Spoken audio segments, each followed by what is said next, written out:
Hey there, miniature painters. Today we're going to paint up some Shantak from the Unkown expansion for the Cthulhu Death May Die board game. I want the main focus for this piece to be the high level of contrast between light and dark that runs almost perfectly down the center of the model. The wings for this guy, on the other hand, honestly gave me a little trouble as I struggled to come up with a direction to go with them. But I guess that's why the hobby of miniature painting is more of a journey than a destination. You never really know for certain where your path will lead. But enough of that. Let's get to painting the Shantak. And welcome to Treehane Miniatures. I want the Shantak to have a red OSL glow like their buddy Unkown, but I don't want to use an airbrush to create it this time. I take some colonial red spray paint, which is a dark red that is close to burnt red in color, and use it to create a base for the OSL glow over the black primer. I'm using this to create a light mist on the left rear side of the model, which will inform me where this red bounce light is hitting the figure. I'm not going for opaque coverage, and this color will remain quite dark. I will brighten the red in the next step.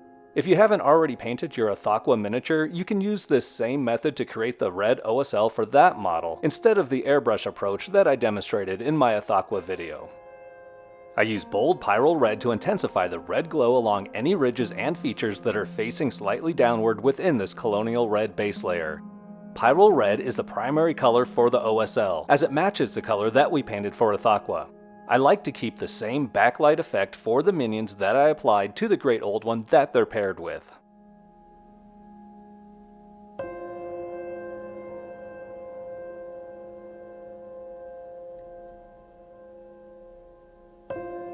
Next, I highlight the most prominent protrusions with a little matte white to establish where the brightest reflections will be.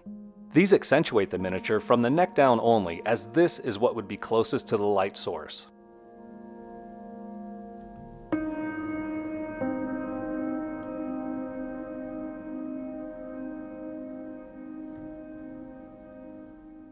To finish up the OSL, I return to the bold pyrrole red to paint over the matte white. I don't thin this paint any more than I'd thin a regular base layer paint. The matte white will brighten this pyrrole red layer without the need for excessive thinning or glazing. If you want the red to appear even brighter, thinning it down a little more with water will allow more of the white to show through the red, adding to the illusion of a brighter bounce light. Also, I'm not too careful as I paint on this final layer. Any part of the stroke that extends outside the white highlight border will simply blend into the existing pyrrole red layer.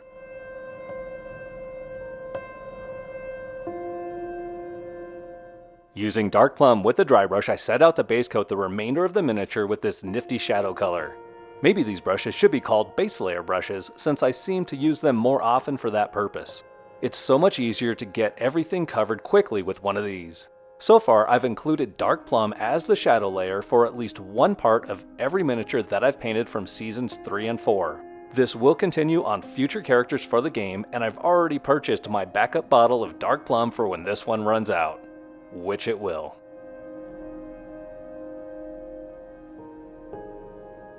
The secondary shadow color for the flesh is made up of a 50-50 mix of the dark plum and ochre brown. I'm pretty much hitting the entire body with this while avoiding getting it into the deepest recesses.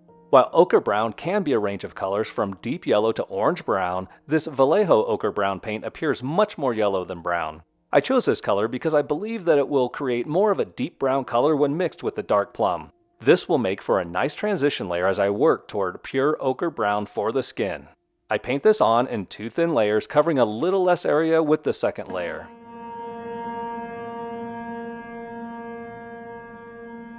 And speak of the devil, the next mid-tone layer consists of pure ochre brown. Whereas I was pretty free with my strokes when applying the dark plum and ochre brown mix, I'm much more deliberate with how I use this color. I carefully begin to build volume by drawing each stroke toward the light source. This layer begins to set the stage for how we want light to interact with the model.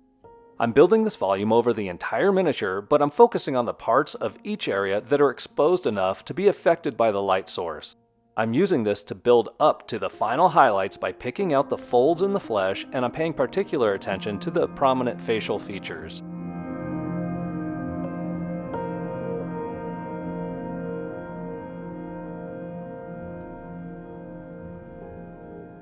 Our initial highlight is a mix of ochre brown and ice yellow. Yes, I still love using ice yellow for highlights. Can't get enough of it. This will be the final highlight for the lower body, affecting the knee, ankle, and hip. A highlight will run up the center of all the folds on the right side of the body. We'll also only apply this to the right side of the creature's ribcage. Much more attention is given to the face, neck, and sternum because we want these areas of the model to be the focal point. In particular, I feel it's necessary to edge highlight the wounds on the neck. I'm using short strokes to build some texture and create a little detail in these focal areas, which will set us up for the final highlights.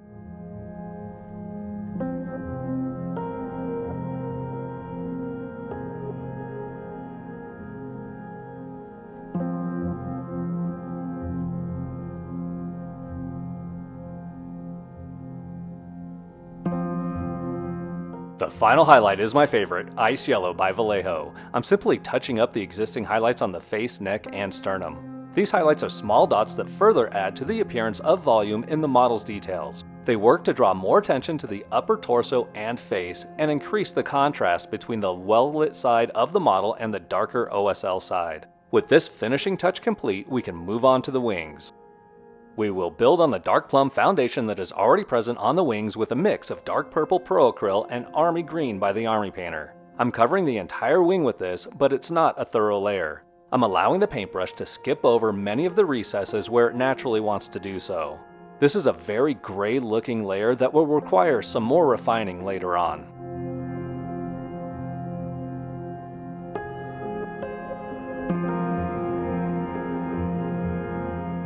Next up, I used some Army Painter Army Green to pick out all of the many ridges, folds, and details in the wings. Now in hindsight, I think this looks pretty darn cool. At the time, however, I wasn't too happy with how this looked because the direction it was heading wasn't exactly what I had envisioned. Rather than continuing by highlighting the green, which I kinda wish I had, I decided to thin down the previous mix of Army Green and Dark Plum and use it as a wash to knock back the intensity of the green a bit. And so the journey begins, with this first in a series of small adjustments that I make to the wings. I think that this refining is a side effect of not having a clear-cut plan for the wings before I started. Painting this way is no less enjoyable for me, but it is a little more time-consuming. And now I continue with highlighting the wings by adding Vallejo Dead Flesh to the Dark Plum and Army Green mix. I'm not going to mix this with just the Army Green on its own. I'm using this lighter mix on most of the raised folds in the upper half of the wings. I'm careful not to get this in any of the recesses. I'm picking out individual raised surfaces and adding a little texture here and there. Since this layer will still be very visible when the wings are all painted up, I don't want any obvious brush strokes to mar the finish. For the final highlight, I'm using Dead Flesh by Vallejo. I pick out just a few areas to highlight. Most notably, and perhaps obviously, I put a lot of focus on adding texture to the top of the wing arms, and I edge highlight the holes in the wing. Other than that, I simply add a little dead flesh to some of the wing folds that I feel would be most affected by the ambient light. As I wrap this up, I feel that the color choice is fine, but I can see that the wings definitely lack contrast. To remedy this, I go back one last time to the Dark Plum and thin it way down to glaze it into some of the recesses in the wing to boost the contrast. I selectively place this in some of the folds in the upper wing directly below the main wing arm. I hit a much larger portion of the lower wing, especially darkening the wing where it transitions from wing to body. I'm more satisfied with how this wing looks now. All that's left to do now is finish up the model by painting the hair, hooves, and wing talons. This begins by base coating all of these areas with blue-black pro acryl. I'm getting hooked on how the blue-black looks when paired with the dark plum that we used earlier. Even though I use these two paints as base layers and subsequently cover most of them up, what little is left in the shadows seems to work really well together. For the first highlights, I add a small amount of white blue to the blue-black. I highlight about 50% of the hair with this. I apply this highlight to the central part of each wave in the hair across all strands and to the ends.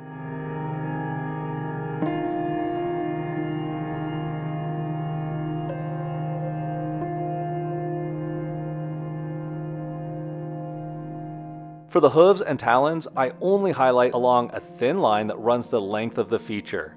This is the only highlight for the hooves and talons because I want them to remain darker. I add more white blue to the previous mix to create a bright highlight just for the hair. These are very small highlights that run across each strand of hair in the center of each wavy part. I'll also dab a little on the very tips of the hair.